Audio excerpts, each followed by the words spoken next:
Welcome everybody to the War and Peace Fantasy Podcast. I'm here today with Alex, Rudy, and Ray Estrada. I'm Alex Uwe.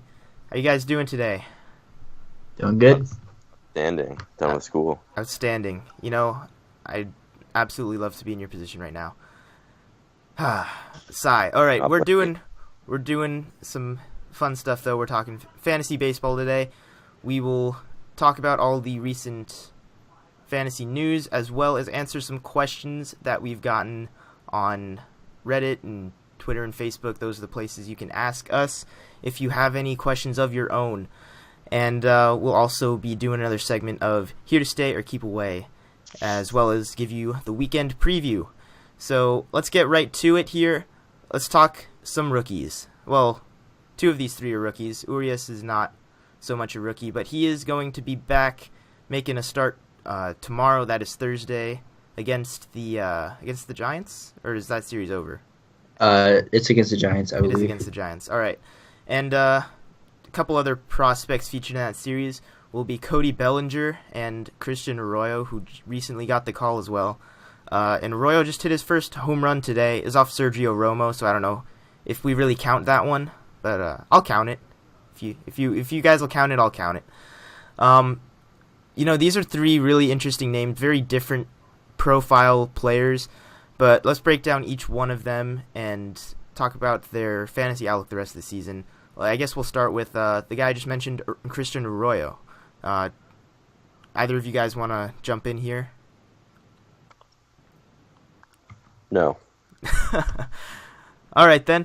Yeah, I'll give you a quick synopsis of Arroyo, is that you probably don't have to own him in fantasy in a standard league.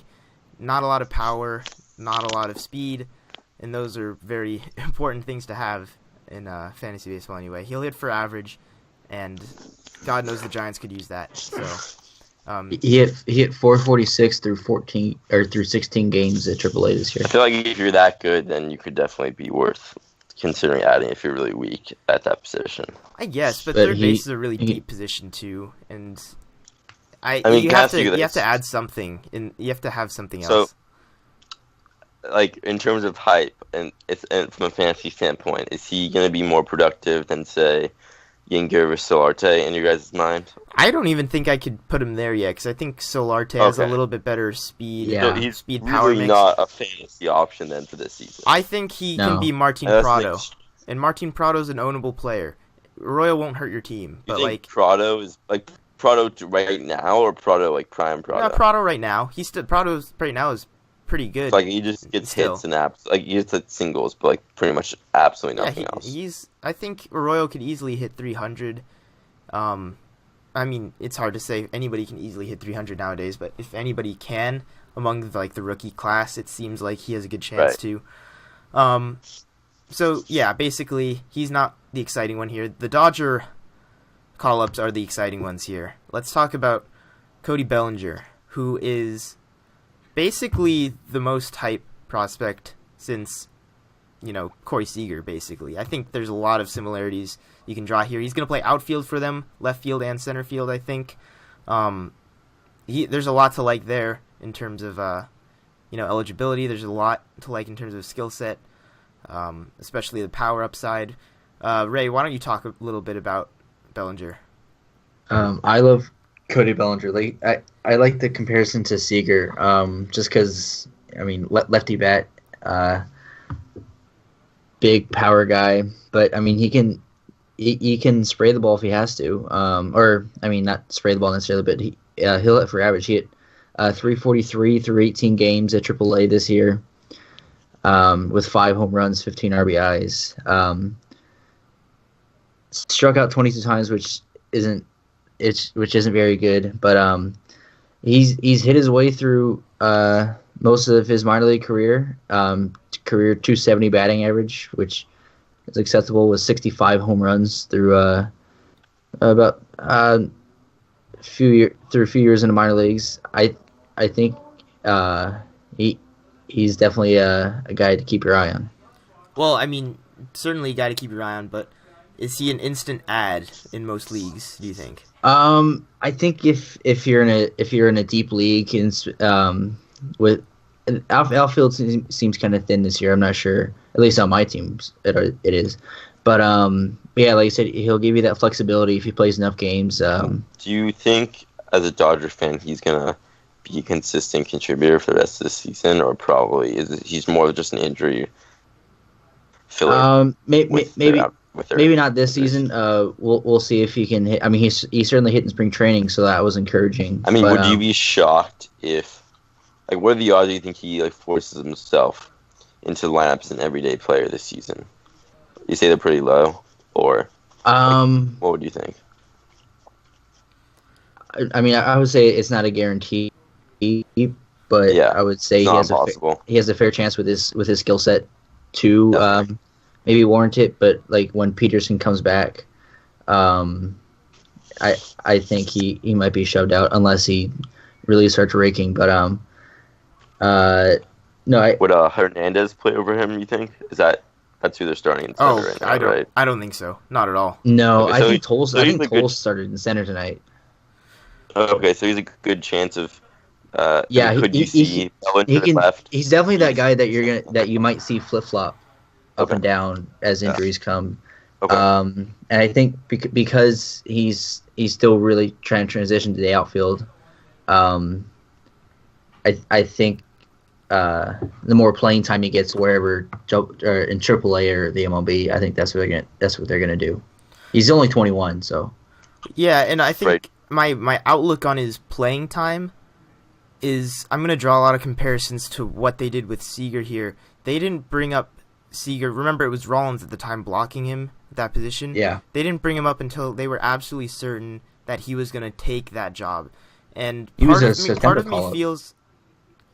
Yeah, it was really late in the year. He got the expanded roster. That's when he got him. Yeah, but the thing is, they weren't gonna bring him. There was so much speculation the entire season about bringing him up, but they didn't want to do that to him. They didn't want to put him in a position where he had to earn a spot on the big league roster. They wanted to kind of have a seamless transition, and part of me feels like the Dodgers are ready to, give him free reign in the outfield there, because you look at the competition, it's not a good outfield. And like Tolles and Peterson don't have to play. Yasiel Puig doesn't even have to play. He's not that good of a player. Like Bellinger, I think, is being given a legitimate chance here for, like, he's gonna have to really struggle to lose that job, is what I'm seeing it as. Interesting. Yeah. And that's just kind of based on what the Dodgers have done in the past. But they could have done things differently with him. I'm very optimistic about this player. He is an instant ad for me anyway, just because kind of the same way Corey Seager was an instant ad when he was brought up. I mean, Seager absolutely destroyed AAA before he came up also. So it kind of reminds me of when Schwarber came up. At least to me, it seems like kind of situation, just being like a power hitter who can play multiple positions and will get outfield eligibility in fantasy. Like, it kind of seems. Yeah, I kind of like that situation. I like that player comp a little bit. Bellinger actually has a little bit more speed and I think outfield ability. Better, actually. Yeah, Bellinger has more athletic ability and more batting average ability than Schwarber, I would say. But I think the situation was different because Schwarber was brought up, if you remember, as a DH for a stretch of games where they played a lot of interleague games, and Schwarber absolutely tore up the league in his first week, and then they had to make some tough decisions. Okay, we weren't planning on keeping him here, but now he just absolutely forced his way into the lineup. This is a little different. I think they're going to give him a pretty long-term shot here. Julio Urias, another guy who we got to see plenty of last year, and on a per at-bat basis, one of the best pitchers in the game, even in his short time where he scuffled here and there. There's a lot to like with him still. It's all about control with him. Like, he'll strike out a batter per inning. He will. The problem is the walks, really, and how deep into games he can go. Because last year that was what he struggled with the most. What do you guys think about Urias? I think everybody's kind of taking for granted that he's going to be a solid top of the rotation guy, and I don't know if that's necessarily the right assumption at this point. I think he's still going to take a while to develop, just because, and really hone his stuff in because I don't know if people realize this because there was like a stretch at one point like 2 or 3 years ago where I feel like guys were just coming in just lighting the league up immediately. I think it was like when Shelby Miller and Walker were kind of breaking through. So now the expectations kind of is like, especially in fantasy, like these pitchers who are top rated young pitchers, they'll be just because they're in the rotation, they'll fulfill their potential immediately and be great. But I don't think enough people are realizing with guys like Glasnow and I think Urias will experience too is that these guys need a lot of adjustment. Urias is really young. He's going to be 21 not until August 12th. I would be honestly really surprised if he just comes in and lights it up right away because you just don't see it that much anymore. Severino is another good option, example of a guy. Like these guys really usually go through about a season or a year amount of time of just ups and downs and getting their command down and adjusting. And I mean, if Urias does come in and just fulfills his potential right away, like more power to him. But I just don't like. I think he's a good fantasy option if he can, especially in a keeper league. He's obviously outstanding, but like I wouldn't be turning to him to expect him to win me the league and be able to just carry myself on his back pitching wise. I think he'll definitely take some time to get his command down in the major leagues if he even gets enough time really this early in the season. I just read a story. He's gonna be up for the rest of the year. Oh, okay. My mistake. But I mean, you look at his numbers, and I like what you mentioned. He's 20 right now. He says he's gonna be 21 in August, so he's really young. Yeah, especially for a pitcher. Yeah, but through 18 games, 15 of them starts. He's 5-2 with a 3.39 ERA, 77 innings, 84 strikeouts, and a 145 WHIP. So those aren't terrible numbers, and he had some rough outings. The more, like I said, just the more experience he gets throwing to major league hitters, he'll be. I think last year too, you saw it when he was consistently up towards the end of the year. He found a better rhythm with the rotation. So he's going to be in the rotation for the rest of the year till they cap his innings. But I think, like I said, in a keeper league, he's easier to add because obviously it's a keeper league. But I keep an eye on him if you're even in just a normal 1 year league. So I have an interesting question. Would you rather have him or Luis Severino the rest of the season? Severino just had a great game against the Red Sox today. Scoreless outing, I think, 7 innings? Does that sound right? 7 scoreless against the lineup like that is nothing to be overlooked. But Severino really looks like he's bounced back a bit after a rough season last year. Who do you like more? In terms of this season strictly? I think that's honestly a really tough question because Severino is probably one of those difficult guys to project. I think in the major leagues, is he's either outstanding or just horrendous. And I like his contemporary on Michael Pineda actually. In terms of just pure hot and cold, he was really, really bad last year. I mean, I can't understand enough as a Yankees fan. He was not ready for full major league season, even though he had been an incredible September call-up. He was not good in spring training this year either. He's actually pretty poor out. It just shows you where the Yankees were with their made the rotation. I think people who had him at that point in fantasy, such as me, I think I picked him up after his first start. I don't think people had a lot of faith in him, but he's been incredible so far.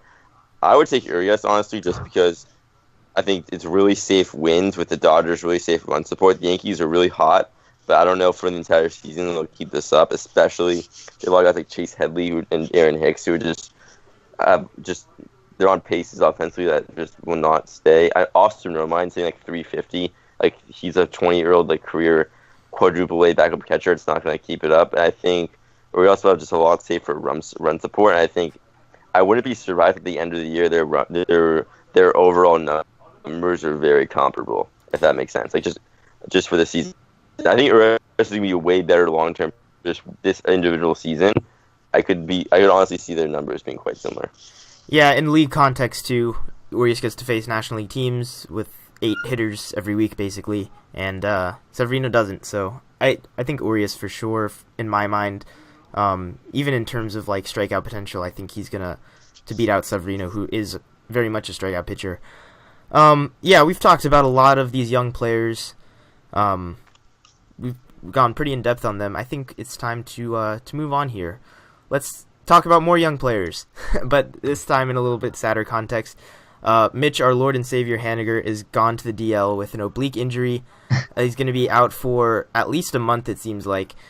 Mitch Haniger looked like the real deal. I feel like that was probably the quickest, acceptance of a young player at the start of the season that I've seen in a while, in terms of his true ability, his true talent, even though, it is basically he's a rookie. He has not had a lot of major league exposure at this point, and we've kind of slotted him in as like one of the best number 2 hitters in all of baseball already, or in terms of fantasy anyway. Haniger's going to be in a tough spot just because there's a lot of good players on the DL, and you're going to have to make some decisions about whether or not you're going to be able to keep Haniger on your team. What do you guys think about Mitch Haniger? Are you guys up with the hype? Are you guys as hyped as pretty much everybody else out there? I mean, personally, I don't think he's a guy that, I think he's good, but, I don't think he's, going to be, the next, Mookie Betts or something. He's a solid day. He kind of reminds me of, I think Brantley is, my comparable player for just level of play to expect from him if he keeps this up, just numbers-wise. And I think... That's a very good comp. I don't see any reason that he won't... What's the injury exactly? Sorry. Oblique. Sorry, I just said oblique. Oblique's really nagging, so you might have to, dip your expectations for the rest of the year a little bit. He's probably going to cool down, but there's no reason to, I would say just get rid of the guy. And as long as you can keep him on your DL, I would be confident. He just seems to have the makeup of a guy who, I don't know how high ceiling really is, but I just feel safe with him. He just seems to have... Yeah. Just his approach and just the numbers that he puts up just seems like, in fantasy, just the kind of just general production that winning teams have, even though he's not going to win the league. Yeah, we like on-base numbers. We like runs scored. He has a 442 on base right now, and he's hitting an absurd 338 and slugging an insanely high 600. But even without that, I like his skill set a lot for fantasy. Specifically, 15 home run power at the very least, and he'll steal you probably about 15 bases in a full healthy season, and that combined with really good on base run scoring potential is very valuable. So that's something to keep in mind. So yeah, we'll go ahead and move on here. I think that's the only really notable injury that happened recently. There's been so many injuries, but this is really fresh off the news cycle right there. Let's go ahead and talk about the National League MVP, shall we? Trey Turner, who hit a cycle just yesterday at Coors Field with 7 RBIs, mind you. That is that's not a fluke right there, even at Coors Field. It takes some pretty special talent to be able to knock a 7 RBI cycle. So Trey Turner outlook the rest of the season. Obviously, he's really good. He's going to be a top 20 offensive player for sure in my mind. I think personally a top 10 fantasy contributor. I feel like a lot of people kind of just forgot about him because he was injured for 2 weeks and people got really hyped about other players, but don't miss out on the Trey Turner hype. Anything else to add about him, or you guys feeling good about that? I don't know how much you can really say about it. I do agree with you. I think he's a guy who really doesn't get... I know we kind of have that big thing about you picking him as a Bull MVP pick, but he definitely... he just hasn't been in the league long enough. I think people trust him enough, or give him the respect, I guess, in fantasy that he should get, because people need to realize right now, he's the real deal already. He's one of the best fantasy contributors in the league. You could buy him in any league, and without overpaying. I recommend doing that now, because I still feel like there are people who haven't completely caught up to the hype. I know it's getting really late, but I still feel like he's still a little bit. There are people out there, and especially more casual leagues, who will underrate him a little bit just because they don't know him as well as some of the bigger names. So I would definitely try to get onto that bandwagon in leagues. I feel like there's still a little time to do that. I think, like you said, you can probably win a trade pretty easily with people underestimating Trey Turner. Exactly. Yeah, and I don't think people are going to underestimate him long, so there's that to keep in mind.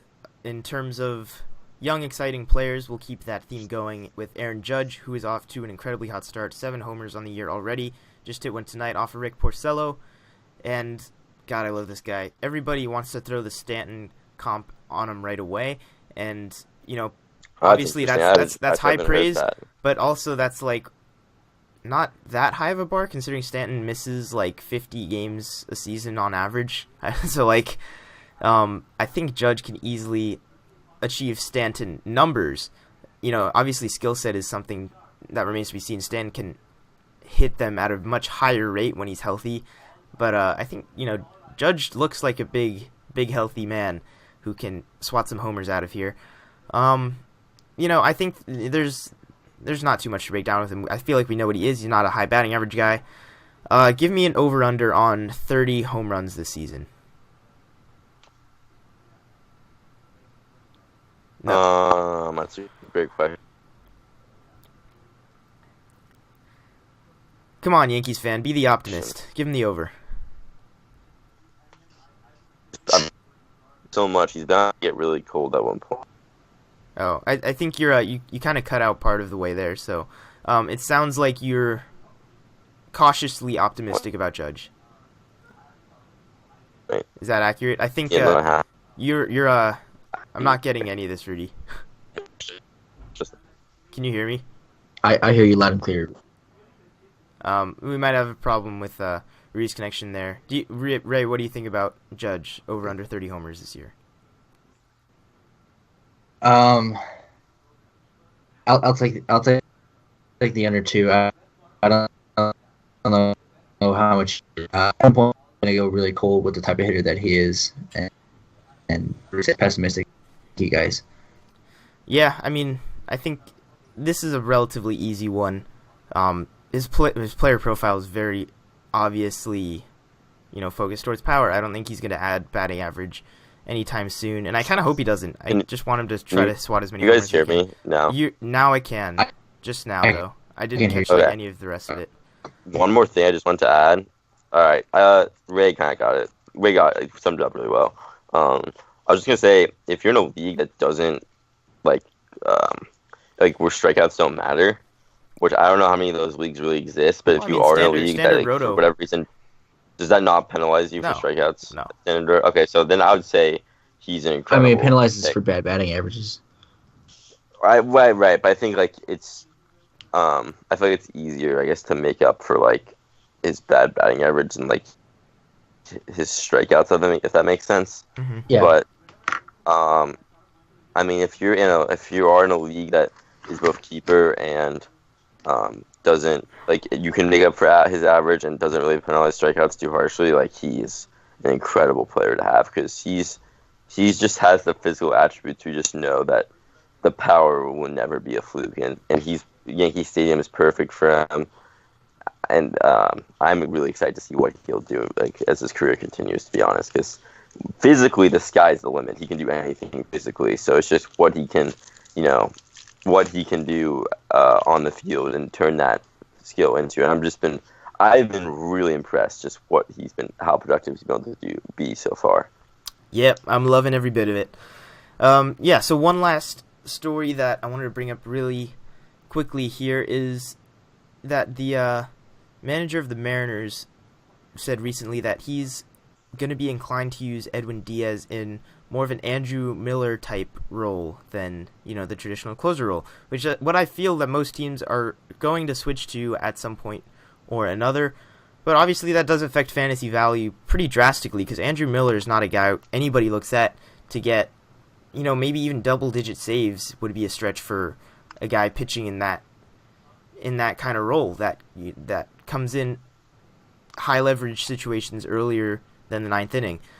So Edwin Diaz, obviously huge strikeout potential, probably the most of any relief pitcher in the game still at this point.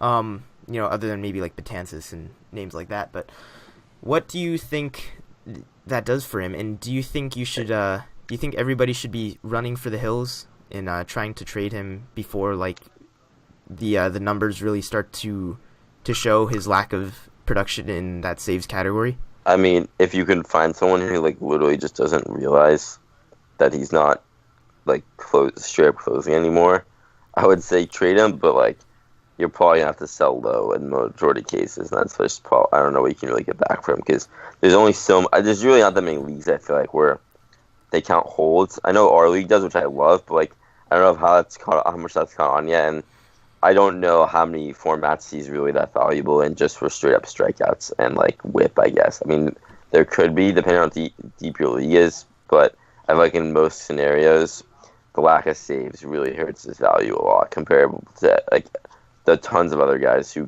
get a ton of strikeouts as relief pitchers, you know. Yeah, good advice. Trade him before people wake up. I like that. Yeah, so that's basically all the headline stories that we'll talk about today. Let's get to some questions. I think these are some pretty good questions that we've got here today. The first question that I'll look at here, both of these ones are from Reddit, actually. I made a post the other day, and I'm not going to do that on a regular basis, but I'll remind everybody that wants to ask questions in the future, the best way to do that is to tweet us at WPB_podcast, or just comment on videos. You can post on our Facebook page, which the link for that will be in the description as well. And basically any other way you can think to get in touch with us. That's a way we'll answer your question, email as well if you're not on social media. So those are your options there. Let's get to the questions though. First one is, should I drop Nomar Mazara in a roto on-base percentage league for either Jason Heyward, David Peralta, or Aaron Altair? And, I'm going to say this quickly too. Part of this question kind of mixes into our here to stay or keep away segment that we're going to do, and that would be Jason Heyward, who is, had a very, very nice week, which is something we don't see a lot from him, especially after last season. I guess we should talk about first, though, the main player in this question, Nomar Mazara. Nomar Mazara, on-base percentage league. What are your thoughts?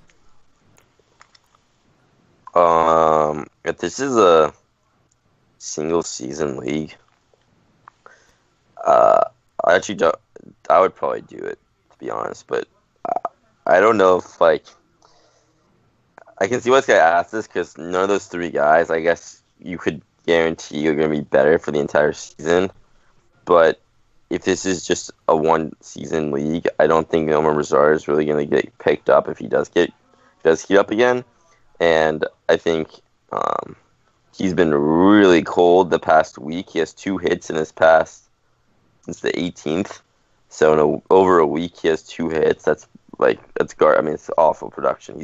His batting average has gone down almost 100 points in 9 days, which is, he's beyond cold, and you really just can't. You're just wasting away at bats if he's that cold. And I think in a single season league, you have to cut bait and pick up someone who's hot. But if you're in a keeper league and you're not close to the top, I might just hold on, because he's a solid long-term outfielder in my opinion. Yeah, I like that breakdown. In that, I think the ability to be a real offensive force is there. I don't know if it's there right now. He still can't really hit lefties at all. Not really an on-base guy.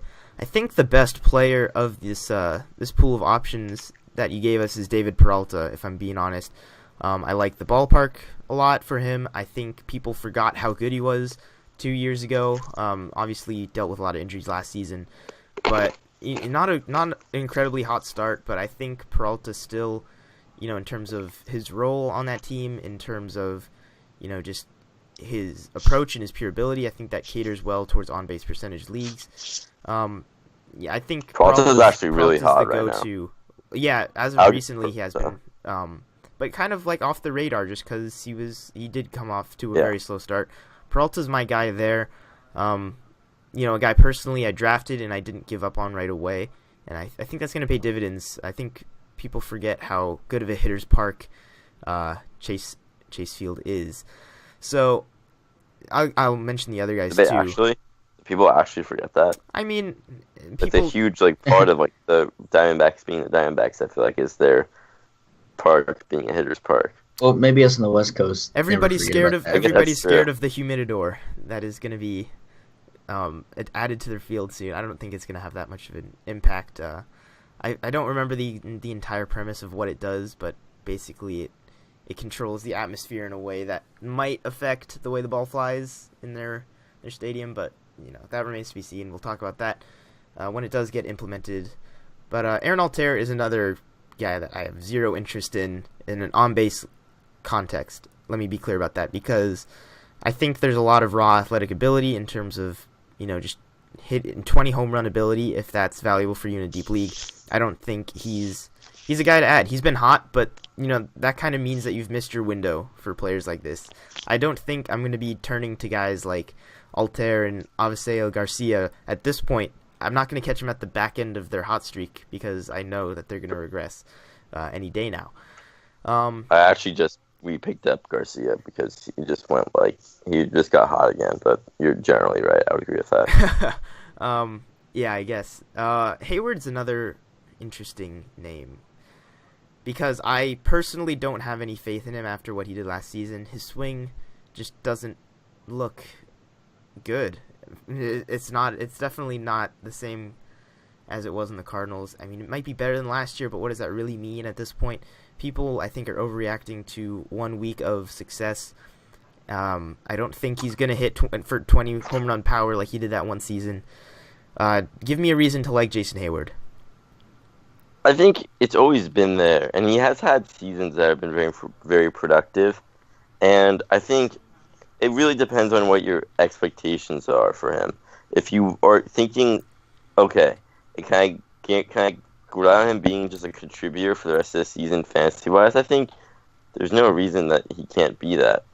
But if you're saying, is he going to keep up this, top, kind of peak Heyward level performance offensively, because this is about close to as well as he's ever really performed for any period of time, I would say, just no. He's never really put together for a whole season, both average and power in his entire career.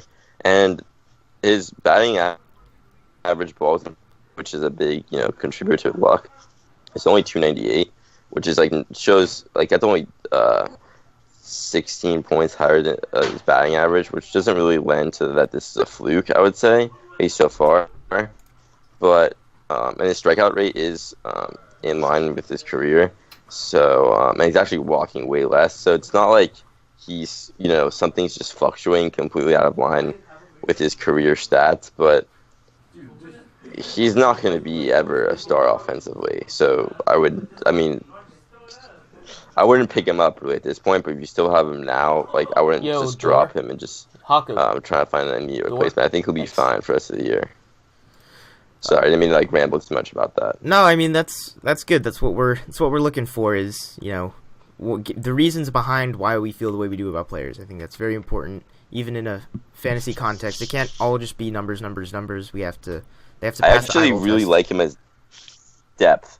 If you can have a depth fielder, I actually really like him because he's right and center field eligibility, I think. It might be left and center, but I think he's right and center.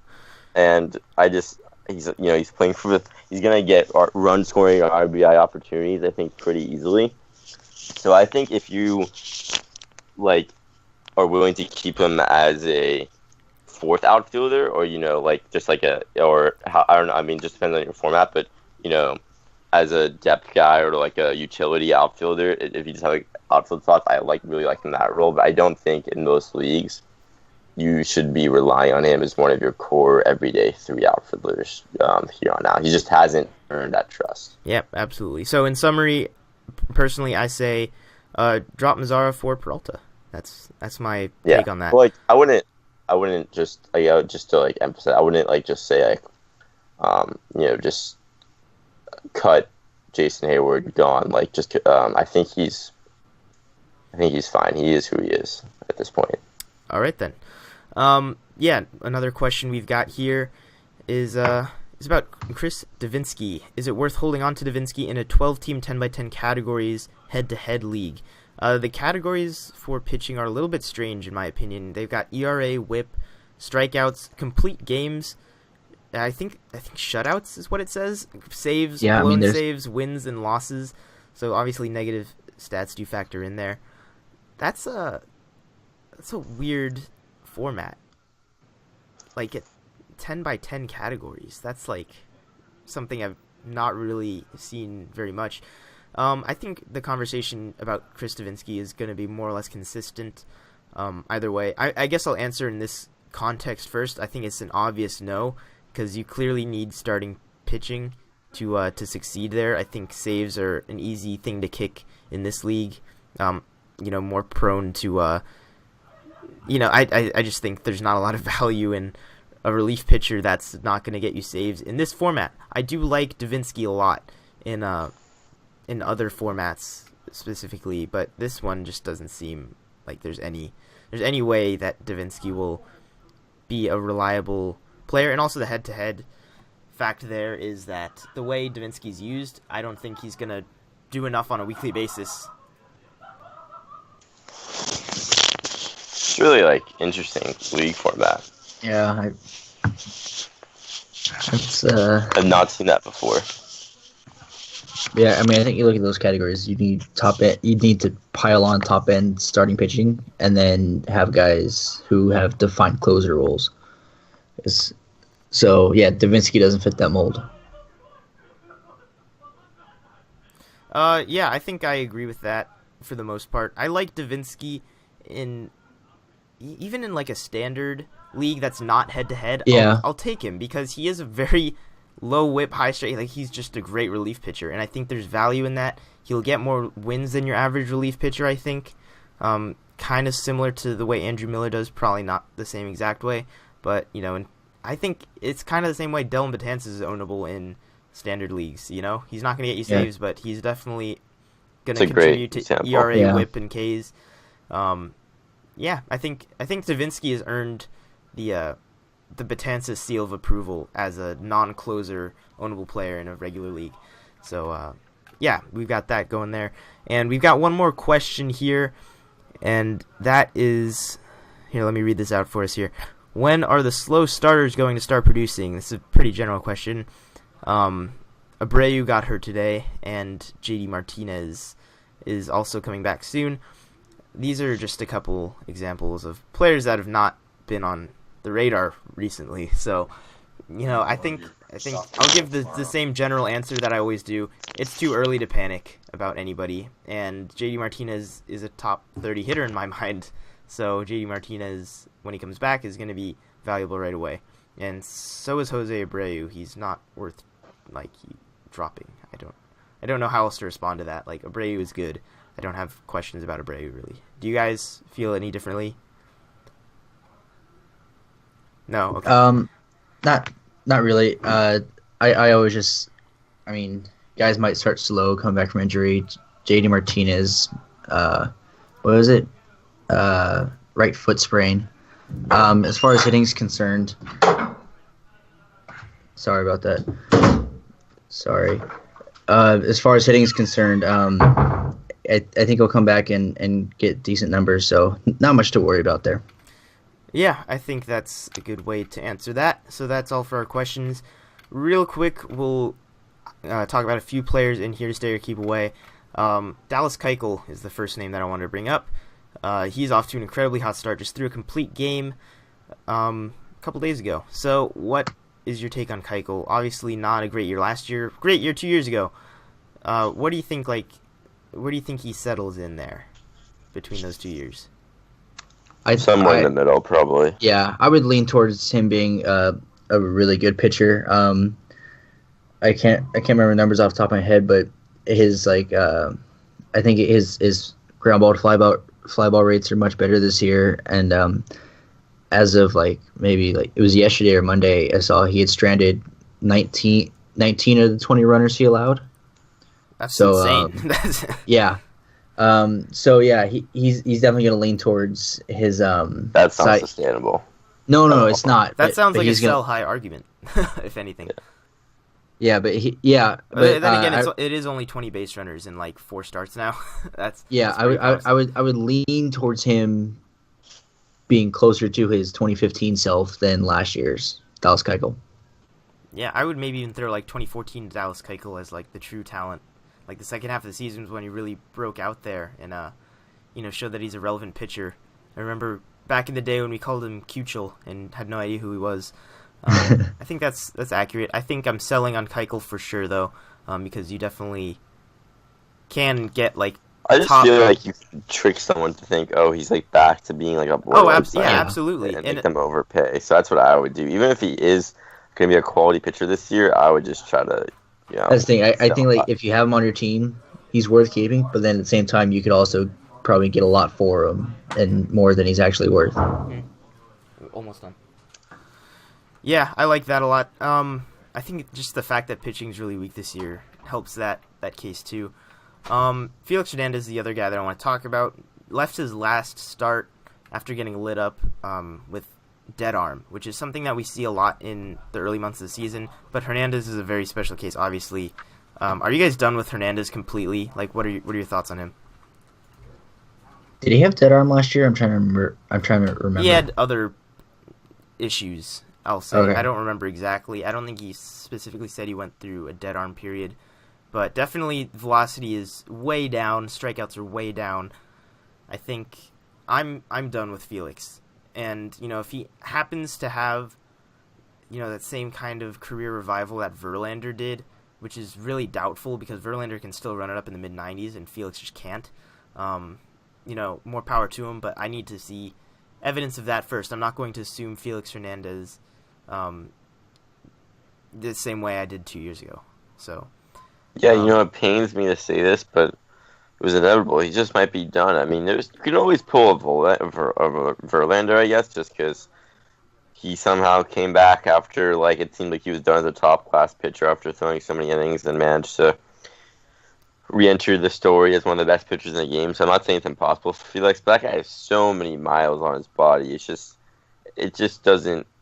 Once these issues start flaring up, I just don't think he'll ever come back to a top level. Yeah, and it's kind of sad to watch too because like he is on the backside of his career arc, I think, and just when the team is really gearing up towards a consistent playoff contender.